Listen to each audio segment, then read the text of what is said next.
Kimbo, Kimbo, Natata Zombie, Yamazulu.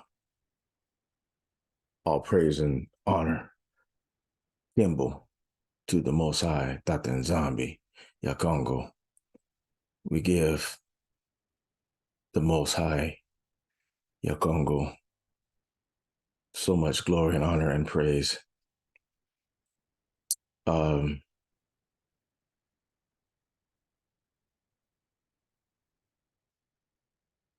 this week, uh, matter of fact, it was just like, was it Thursday? Thursday morning, I believe it was. Uh,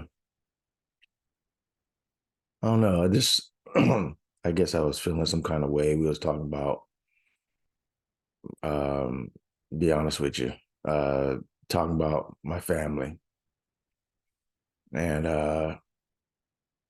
how me and my wife, how my brothers and sisters communicate with each other, and excuse me,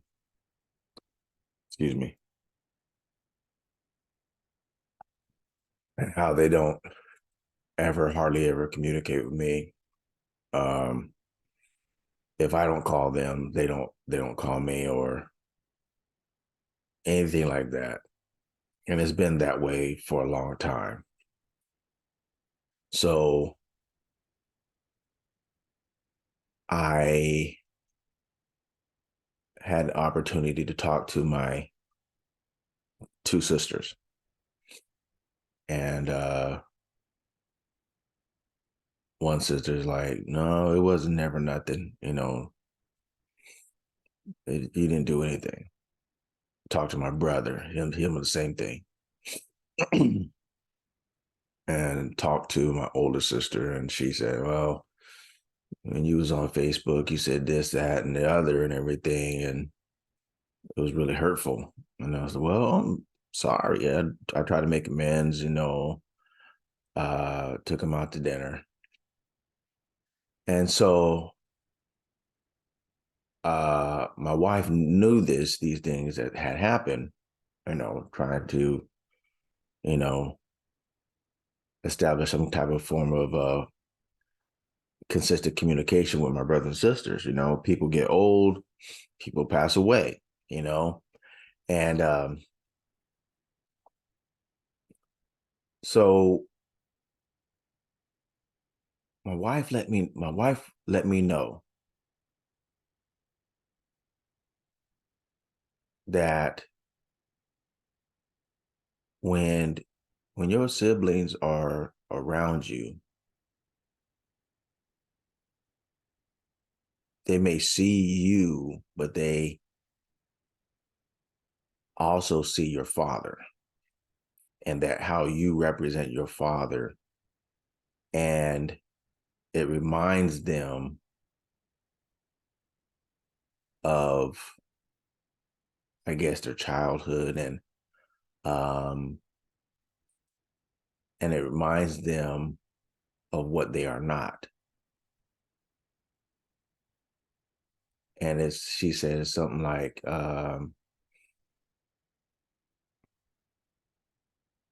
it's like a thorn in their side, or a thorn in their flesh. So she said much more things that I'm just kind of giving you a synopsis of it. So earlier this week, before this happened, uh, the thought of the mercies of the Most High, the mercies of Yah,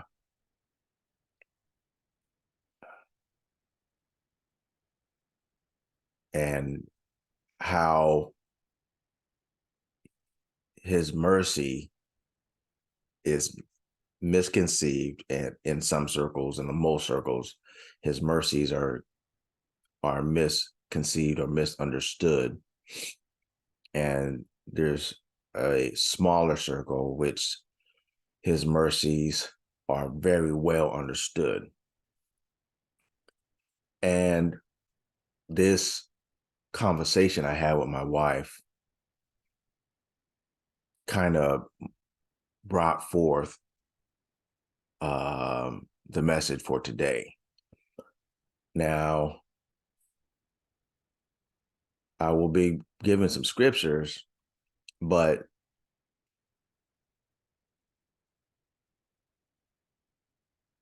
the mercies of the Most High Yah is really not what most people think. That, so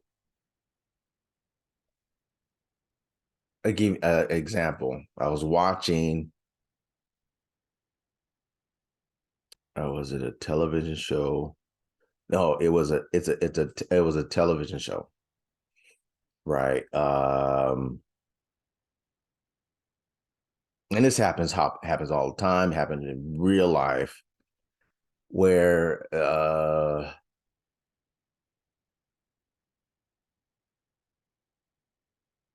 I forget the name of the show.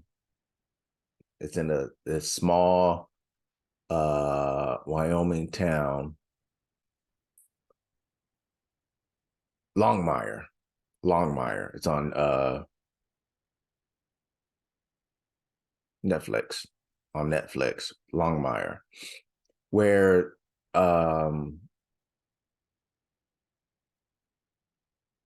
the sheriff's daughter gets seriously injured while trying to change a tire. And so the investigation ensues. So by the end of the show, come to find out the town drunk and his son had been drinking. And I don't know if they were riding together. No, they wasn't riding together. It wasn't right. There was the town drunk son was driving and was just totally drunk and lost control while driving drunk and hit the car and this threw the sheriff's daughter far away. One thing leads to another. Instead of the sheriff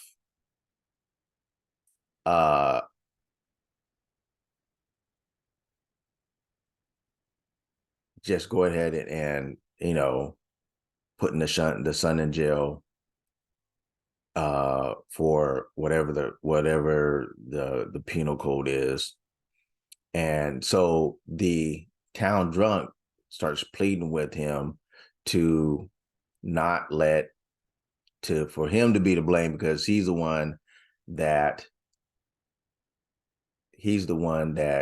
caused the son to start drinking by his example. So one thing leads to another. He ends up letting the son out of jail and putting the father in jail. Now, is that being merciful? No, it's not.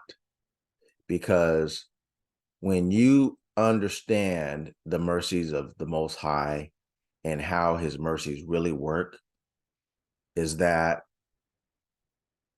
when the Most High has his love on an individual or on a people, he don't let them get away with wrongdoing, whatever the wrongdoing is. The Most High doesn't let his children escape punishment for the wrongdoing. Now, some things come upon us that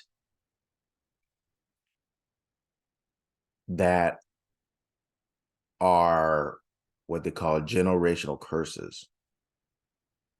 And the mercy of the Most High upon an individual will cause that chain to be broken by this particular individual.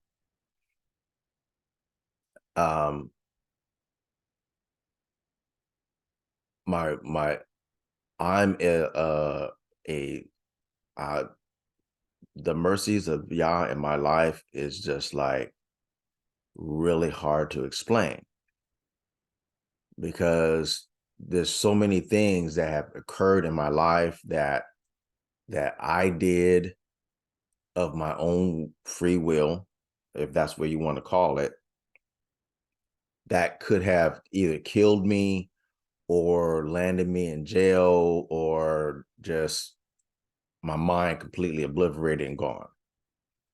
Where on the flip side of the coin, other people in my life that have done the same thing have pretty much lost their minds. And that's just the tip of the iceberg. How the Most High has kept me from complete destruction of the enemy.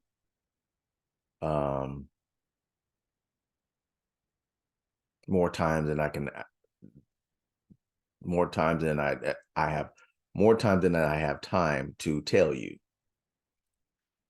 So I would like to say that I am a living example of the Most High's mercy. Now, some people on the outside looking at me may not see it that way, but how my wife explained things to me and just basically reminded me of who we are and who we are in the sight of others that don't follow the Most High's ways. We are a constant poke in the eye, rubbing a sore spot on your body or whatever it is. There's something it's an irritant in the eye or irritant in something that they cannot stand. They may not know why, but the Most High causes us to know why people treat you somewhat certain kind of way, or they close family members won't communicate with you. And if you're following the law, statutes, and commandment of the Most High, and you're really desiring the ways of the Most High in your life, this is what it is. Because the commandments, the law, statutes, and judgment of the Most High is a sword. It is a sword in our hands, and it is a constant reminder to others in a way that it's a plague to them. So like when our ancestors was in Gipity, they the populace of Egypt put them in a particular area where in the Bible it's called Goshen. I don't know the actual name, but in the Bible it's called Goshen, because that the way that our ancestors, the Isolale, lived, their lifestyle, the way of life that they lived was an abomination to the Egyptians. See? And it's the same thing in life today, that those that follow the way of the Most High, they become an abomination to family members, friends, or people that you thought were friends, religious people. You become an abomination to them, because you're not doing what they're doing. And you become a living testimony of the ways of the Most High. And my father has always used to always teach us that my grandmother and my grandfather, I mean, my grandmother and my father always used to teach me or used to tell me that either you're going to draw people or you're going to be repellent to people, that people ain't going to want to be around you and you can't force yourself on people, or people either going to be drawn to the light or they're going to be repelled by the light that's in you, by the ways of the Most High that's growing in you. So my wife also is a huge testimony of the mercies of the Most High in a person's life. Now, one day I'm gonna do a video and have her on to give her testimony when the Spirit of the Most High caused her to be ready to do that, because some subject matter, I can imagine how hard it's going to be for her to even talk about it, but I think she eventually will. I've already spoken to her about it, but she is a definite living testimonies of the mercies of the Most High. So with that being said,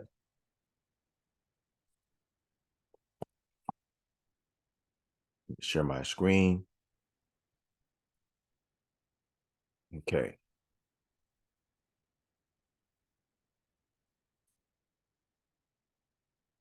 Okay, so this is Exodus 20. See right there, Exodus 20.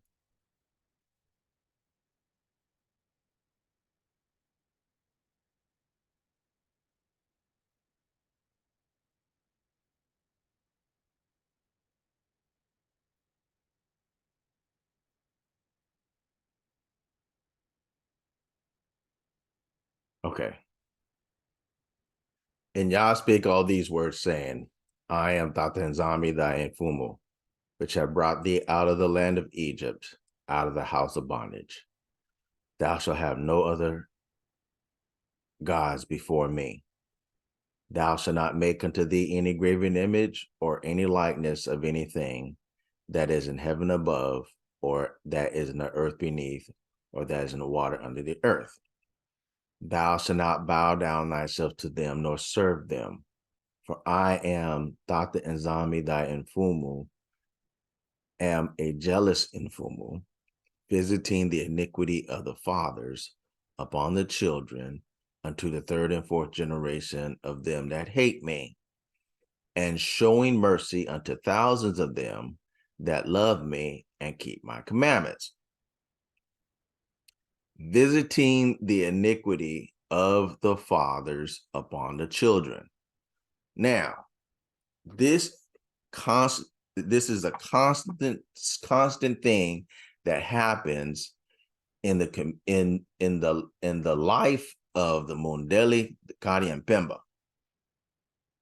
They so many times that this is not just something new. This has been happening for probably thousands of years, that a child does something because of the way of life that is taking place in their household. Their father is, like I gave you the example of Longmire, that the father is the town drunk, and the son becomes a drunk and nearly kill somebody. And instead of them, the authorities putting the guilty party in jail, they let him go free, saying that, oh, that's going to destroy his life. Well, when you really evaluate and you put things under a microscope, that because the lack of punishment or the absence of punishment in their lives, that's why things continue to perpetuate themselves. That's why things, murders and just drug addiction, alcohol addiction, anything that you see happening in their lives, negative, that goes against the law of the land, the law of the Most High. It perpetuates itself because of the lack of punishment. Okay? Because of the lack of punishment. So, give me a second. I'm going to look up scripture that just came to mind. So I'm kind of like free willing it this morning with scriptures as I speak. Scriptures will come to me.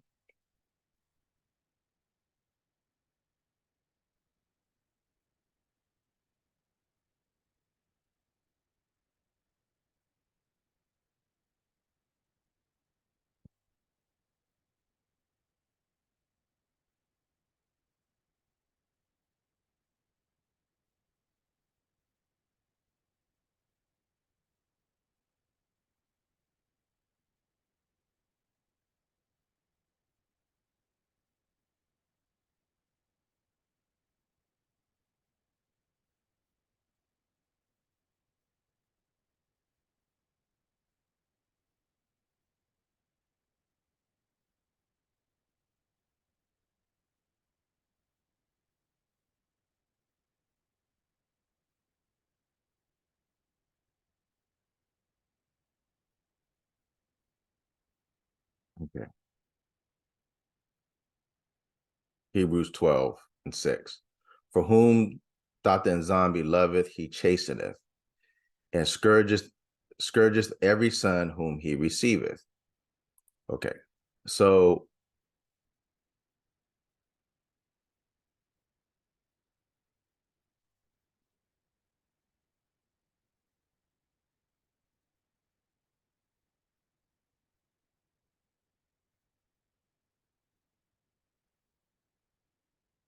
okay. Okay, let's go from the beginning. Wherefore, seeing we also are compassed about with so great a cloud of witnesses, let us lay aside every weight and the sin which doth so easily beset us, and let us run with patience the race that is set before us, looking unto Isaiah, the author and finisher of our faith, who for the joy that was set before him endured the tree or the cross, despising the shame, and is set down at the right hand of the throne of Tata Nzambi. For consider him that endured such contradiction of sinners against himself, lest ye be wearied and faint in your own mind. Ye have not yet resisted unto blood, striving against sin. And ye have forgotten the exhortation which speaketh unto you as unto children. My son, despise not thou the chastening of Tata Nzambi. So that word chastening, right, in the Greek, what they say is the Greek,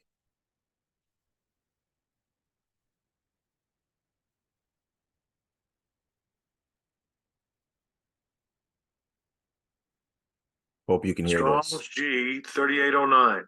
Paideia. Okay, so that means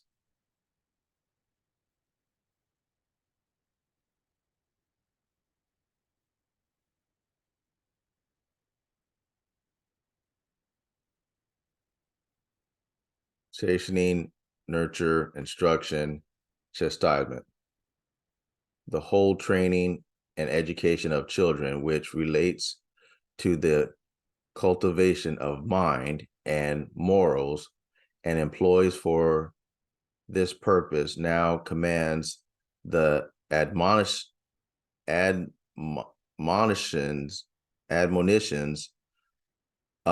reproof and punishment.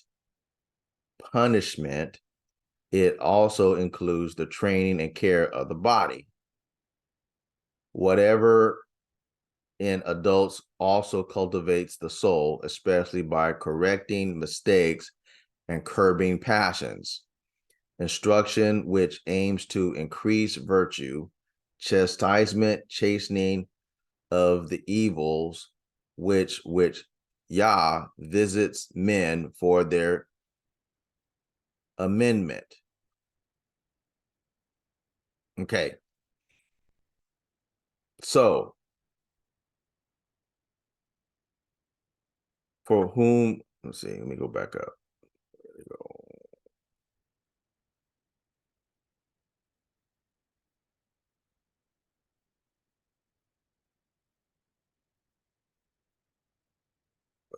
Despise not thou the chastening of Tata Nzambi, nor faint when thou art rebuked of him. Ye have not yet resisted unto blood, striving against sin. And ye have forgotten the exhortation which speaketh unto you as unto children.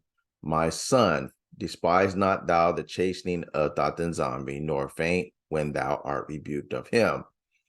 For whom Tata Nzambi loveth, he chasteneth, and scourgeth every son whom he receiveth.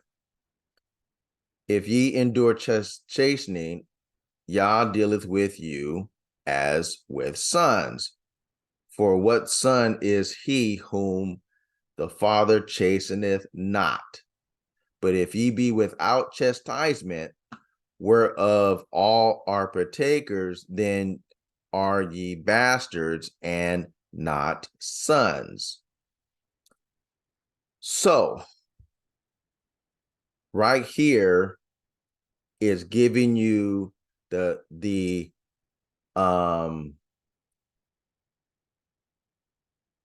there's a word I wanted to use, I'm sorry.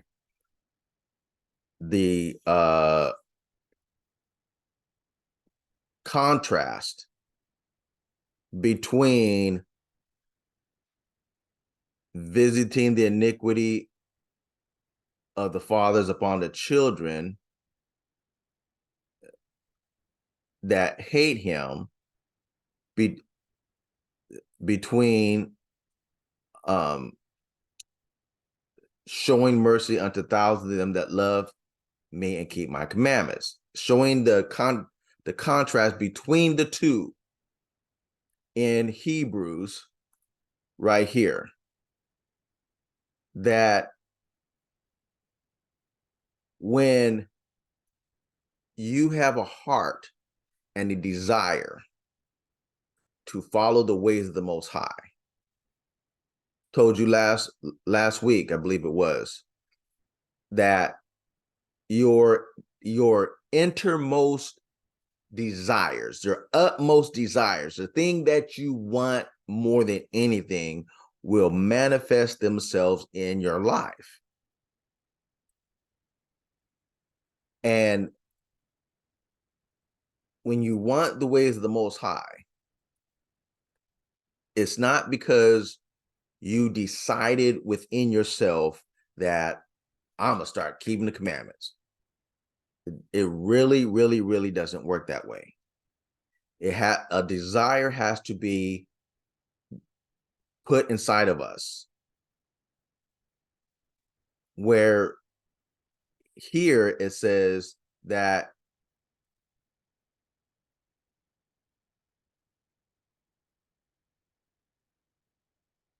it says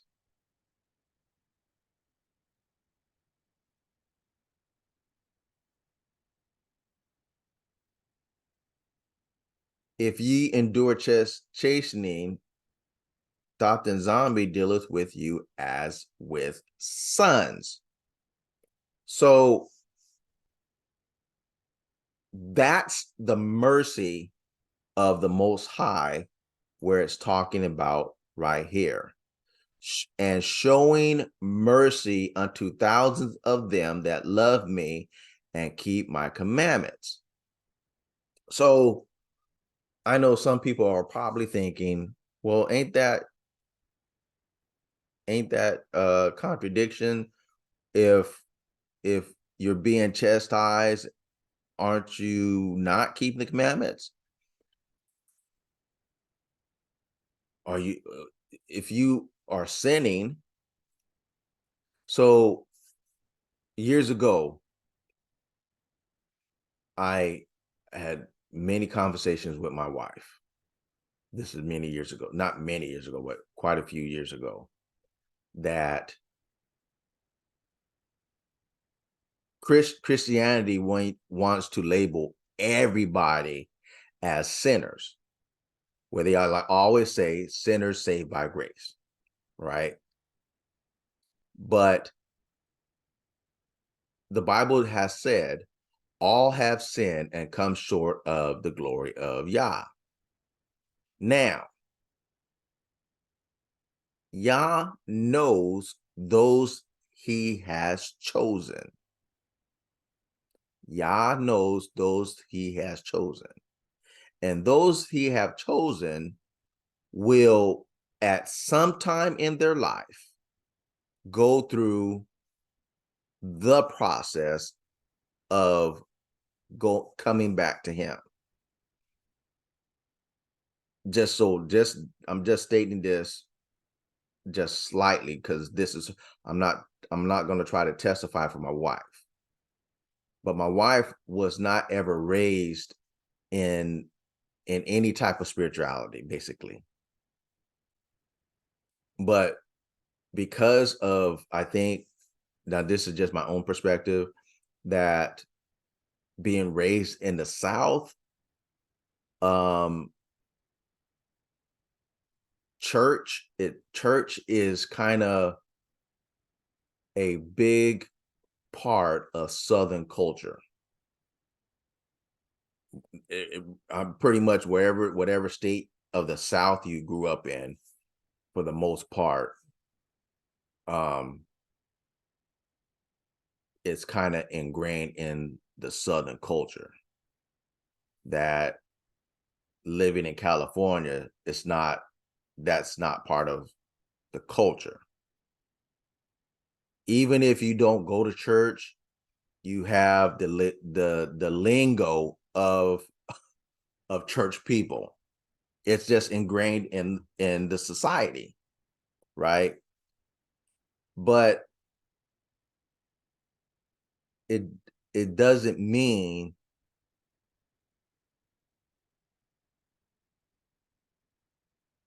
that you are part of the Most High people. The Most High makes choice of us. It is his choosing. We may be all Bantu, but there's many Bantu that he has rejected, right? So I was reading in Nehemiah, right? I read 2 chapters of Nehemiah. There's a lot of reading. I'm not going to go through this, but it's talking about how during the time of Nehemiah, I think this was around the time of the Assyrian captivity, moving towards the Babylonian captivity, somewhere in that time frame. And it talks about how they all gathered together and recited, read from the book of the law. What is it? A third part of the day, I think it was. Fourth part of the day. Yeah, here it goes right here. And they stood up in their place and read in the book of the law of Tata Nzambi there in Fumu, 1/4 part of the day. And another 4th part, they confessed and worshiped Tata Nzambi there in Fumu. So let's see, a 4th part of the 1/4 part of the day, that's approximately 3, 6.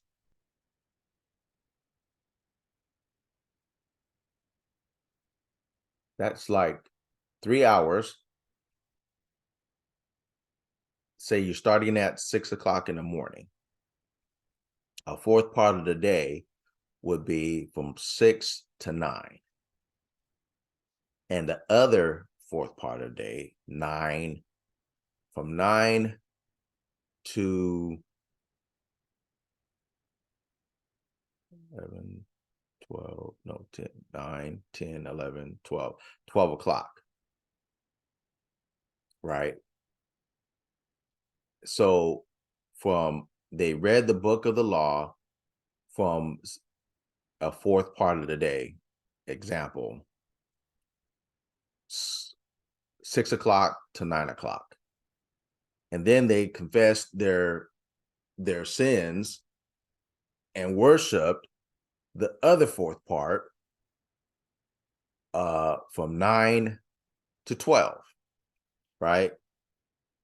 And as you go back and read this, it has a lot of names in there, but the one of the thing I want to remind you of, something I stated a long time ago, is how the KJV and all other Bibles that follow the pattern, no matter what the writing, whatever the version is, if it has the same format of the 5 books, then you have the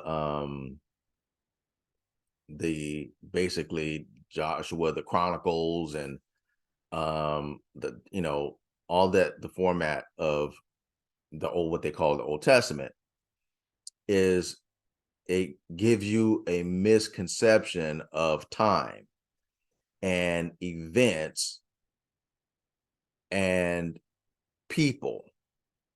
So as you're reading this, it goes in to talk about all those that they swear an oath. They swear an oath, or to basically turn away from their wickedness and to go back to following the Tula, right? And it gives you a large group of them, all who signed, major people that signed this oath, right? And Daniel, Jeremiah, I don't know if Ezekiel was in there, but it gives you Baruch. That's not Baruch that's in the Apocrypha, but it's not in the KJV. Baruch.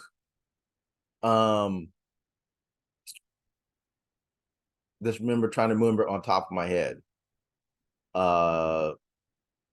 Nehemiah, Joshua. They say Jeshua, but it's actually Joshua, Yoshua. And so many others that some you may recognize, some you may won't. But it's kind of showing you that all the other books of the prophets, they were all together. It was all together at the same time. The way that's laid out, it make you think that these individual prophets was taking place or prophesying apart from one another, but they weren't. They were all together alive at the same time, but they were in different parts of his Solele in captivities. Okay, so I just want to clarify that. Yet thou in thy manifold mercies forsook them not in the wilderness. The pillar of the cloud departed not from them by day to lead them in the way, neither the pillar of fire by night to show them light and the way wherein they should go. So,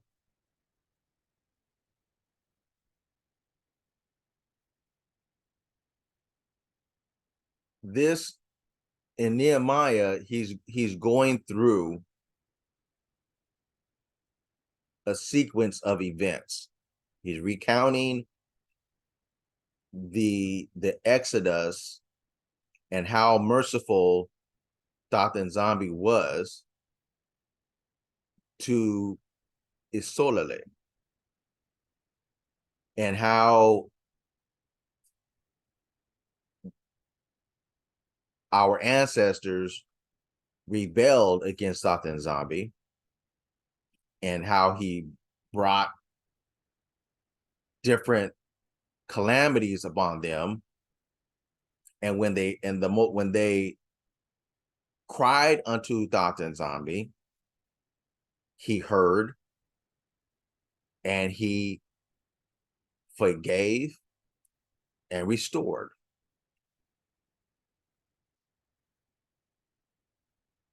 When we go through life and we do things that is very destructive to us and to our families, the mercy of Tata Nzambi, the Most High Yah,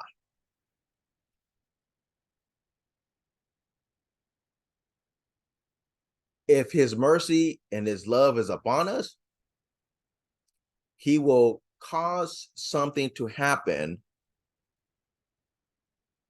for our wrongdoings to stop and put us in the position of some type of punishment, some type of correction, right?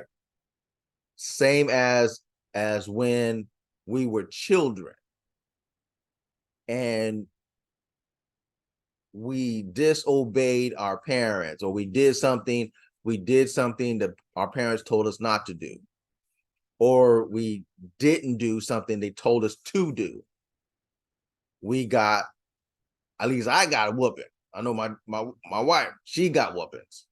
She used to tell me all the time. She got whippings all the time. I got whippings a lot too. One event, my father whooped me so bad, he got tired. And I'm not saying that as a joke. I'm saying that literally.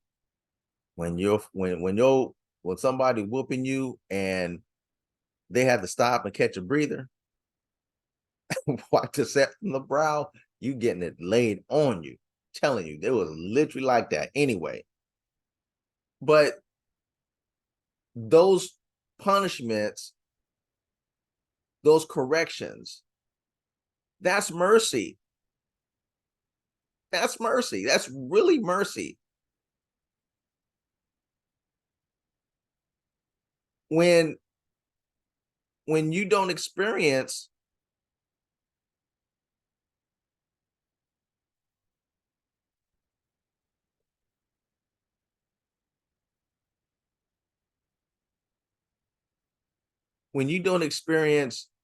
punishment or correction, you are bastards and not sons or daughters. Now, watch this. I'm leaving this up here.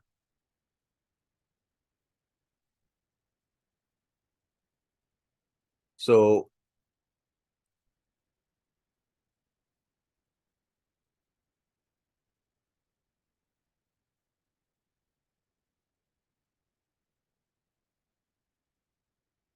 I spelled it right. I spelled it wrong. Let's see.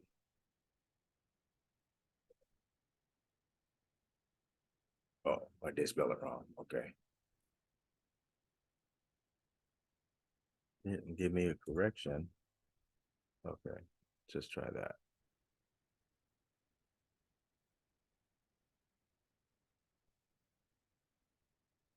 So they're not cooperating. Let's see.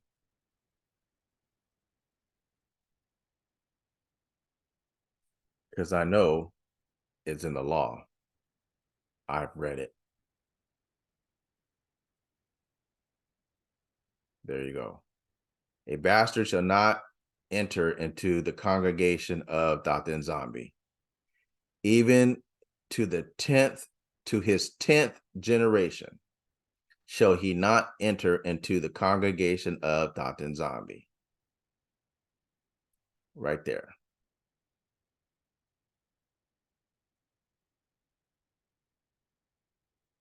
He that is wounded. Okay, that's something else. So when it says you are not sons but bastards,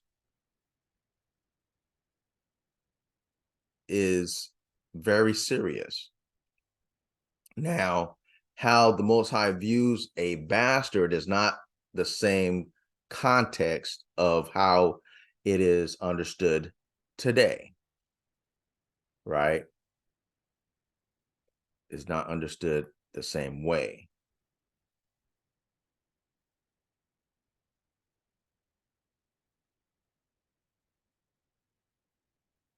Strong's H 4464. Mamzer. Mamzer. Okay, there you go. Hopefully you can hear it. I don't know. I gotta go back and see if you guys can hear when I do stuff like that. Bastard, child of incest, illegitimate child, mixed population, born of a Jewish father and a heathen mother. So this is why this is a hard pill, boy. This is why you see so much in the media of them pushing mixed marriages between Bantu and Kari and Pemba. This is why. Because I'm gonna leave this alone right now because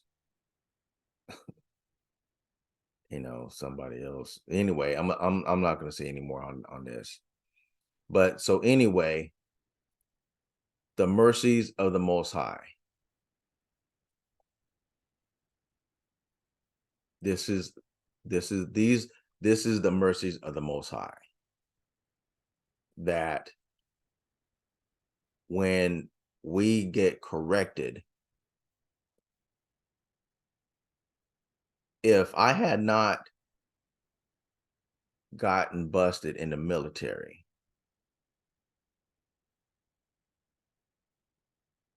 for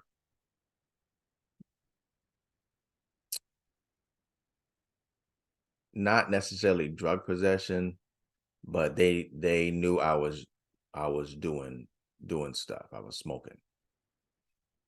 And if I had not gotten busted, caught, I would have continued to do the same thing. I was continue with my drug habit, drug abuse. Real talk. When things that happen in the life of Bantu people, and you see a vast difference between the population, the vast difference between other nations and ourselves. They don't get the same punishment. They don't get the same treatment. Nothing is similar. Don't get it twisted. Just because Hispanics or Mexicans, or let's say Hispanics because it covers different nationalities of people. Don't get it twisted. They get preferential treatment than we do.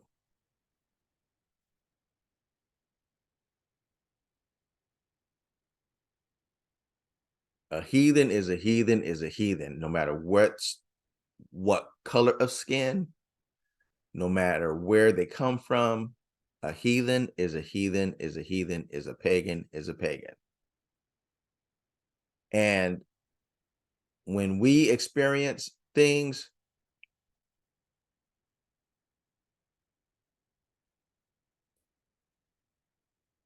we are experiencing the mercies of the Most High. Now, it behooves us to understand that. Hold on a second. Let me pause this for a second.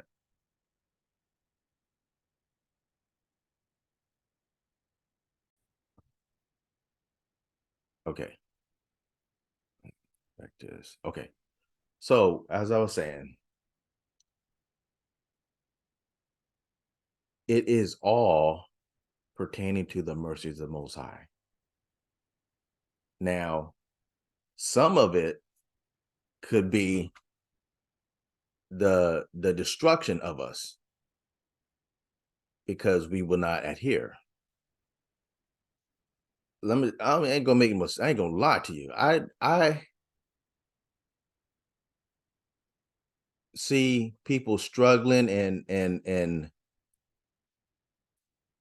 you try to be help and to guide people into the way they should be doing, and to help them come out of their struggles eventually.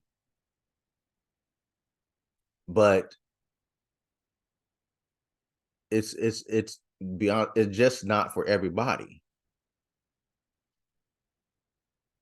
The mercy, he said, I will have mercy upon whom I will. I'll have mercy on who I want to.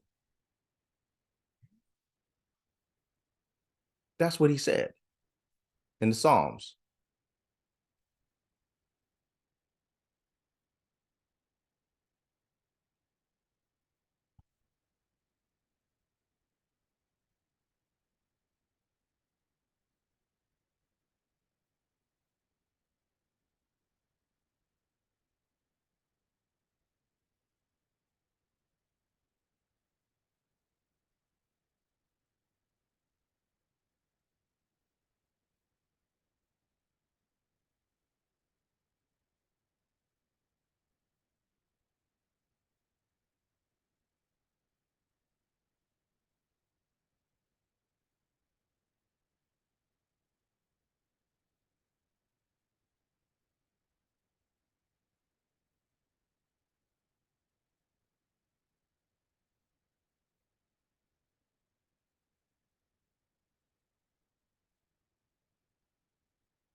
I can't find it right now, but it's in there. It's in the Psalms.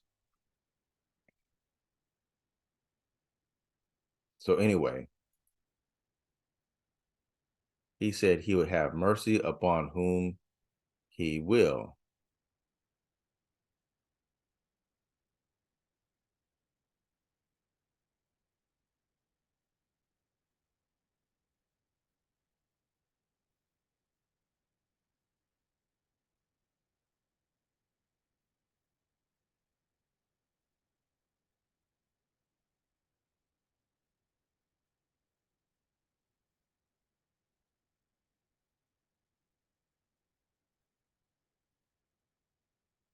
Anyway, it's in there. Trust me, it's in there. I just can't find it. I got to get the right word sequence. All right. Anyway,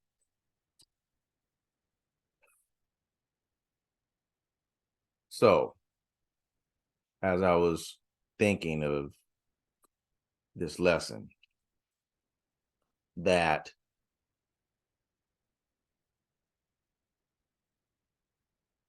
those that think they have the mercies of Most High, but do not, and exemplify these things. This know also that in the last days perilous times shall come. For men shall be lovers of their own selves. So right there, that is one of those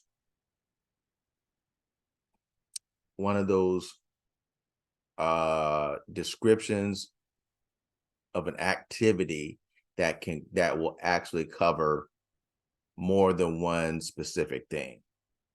It could be selfishness, self-centeredness, or it could be the other thing with man, the abomination.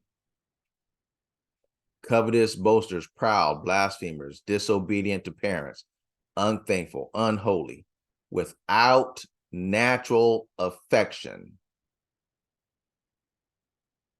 truce breakers, false accusers, incontinent, fierce, despisers of those that are good, traitors, heady, high-minded, lovers of pleasure more than lovers of Yah, having a form of godliness, but denying the power thereof. From such turn away.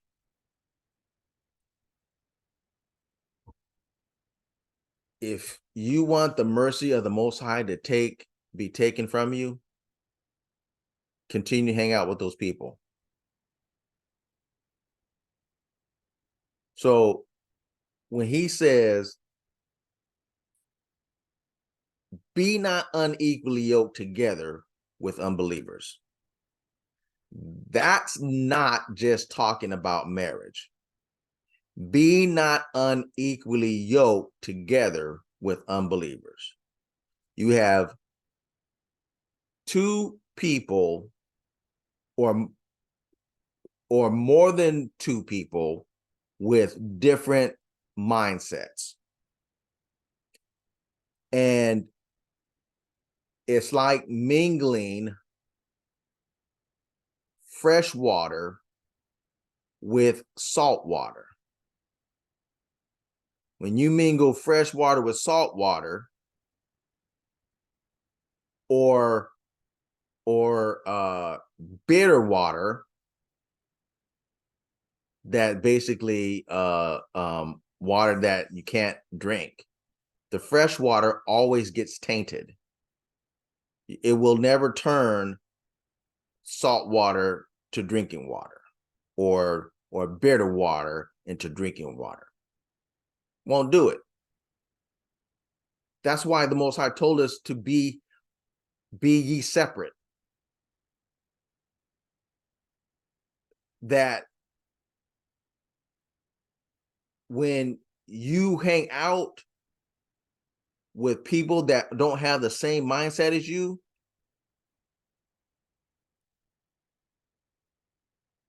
their way of life will rub off on you. And the more you hang out with them, the more it rubs off. And you find yourself talking like them. Next you know, you find yourself doing things that they do.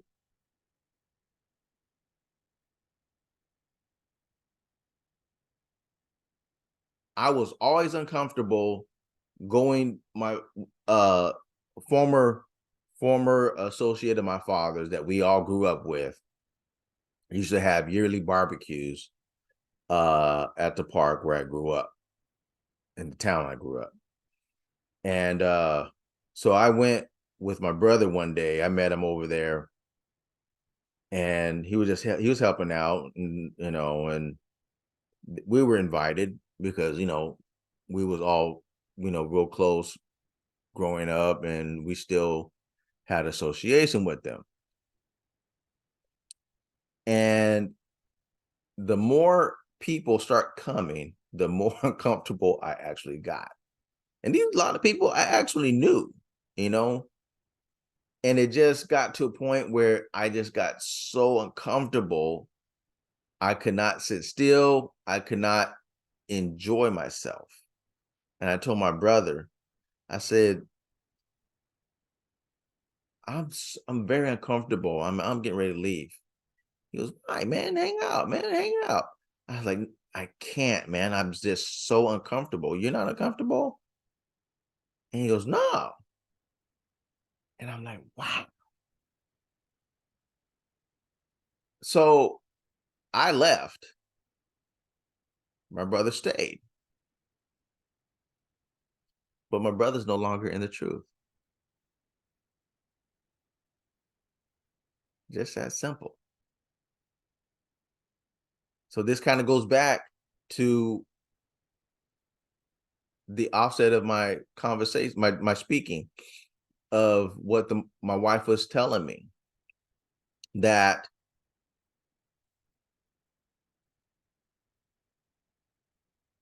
your light, it becomes irritating to others, and others will become irritating to you. Darkness and light can't dwell together. Darkness and light cannot dwell together. Bitter water and sweet water cannot dwell together.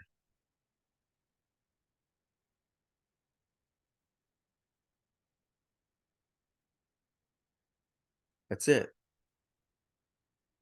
And this is just a very small portion of the examples of the mercies of the Most High. So as you grow in the ways of the Most High, the greater his mercies shows upon you. And your desires of him become stronger. And the promises of the Most High began to manifest himself. The closer you get to the Most High, the more his promises manifest themselves in your life. So I hope this message has been an encouragement, will be an encouragement to you. I hope to bring my wife on, and I don't know how about interviewing her, but I just, we'll figure it out. But hopefully soon I'll bring her on, and I'll learn how to post notices on YouTube of this event. It's going to be, having her on is going to be a big deal, and it's going to be very, very, very super wow, what's the word? Inspiring. It's going to be super, very, very super inspiring. I don't know if that's proper linguistics, but it is what it is. To Tata Nzambi be the honor and the gimbal to him. May Tata Nzambi bless thee and keep thee. May Tata Nzambi's face shine upon thee, smile upon thee. May Tata Nzambi bless thee and keep thee. May Tata Nzambi's countenance smile upon you and be gracious unto thee. Y'all forgive me. Y'all forgive me.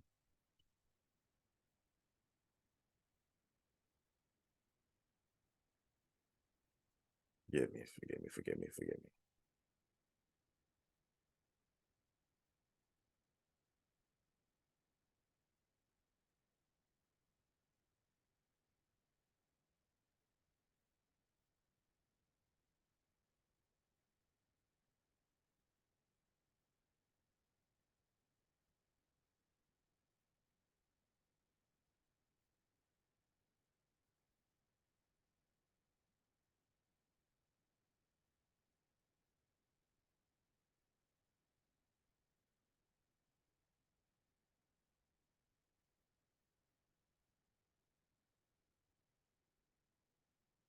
Bless them.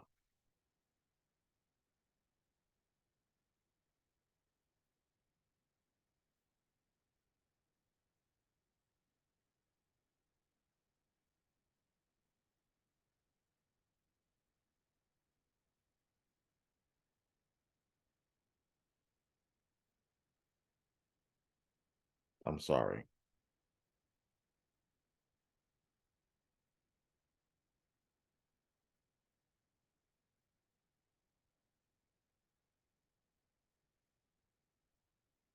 Okay. Tata Nzambi bless thee and keep thee. Tata Nzambi make his face shine upon thee and be gracious unto thee. Tata Nzambi lift up his countenance upon thee and give thee peace. To Tata Nzambi be the Kimball. Salama. Samba Salama. Samba Salama.